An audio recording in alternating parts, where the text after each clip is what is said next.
National People's Party candidate from Langrin constituency, Mandilost Nongbri, today filed his nomination papers for the MDC election to the KHADC to be held in next month. The NPP candidate is hopeful of a victory, especially with the joining of all the leaders of five-time MLA Dango.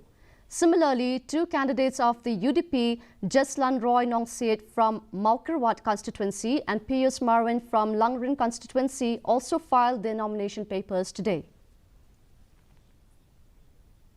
Tahi aba ngapai sya konstituensi kajungi midang sadin hasibun kiliang akaroy kapa haki pentabaro midang sadin tekalong ba ludang apoy sya ketong ngan treshtom pan urlong yakini jingdon kam ba kipai ba kum kadong kakhan kidon kam yaka jingyarap na kabor sorka yaki yakaroy kapa para kabakentiu yaki wikiwi tiba midang sa kejituna konstituensi kajungi Kajik kerman nilai kembang ila ong kembang dan kerman ispa.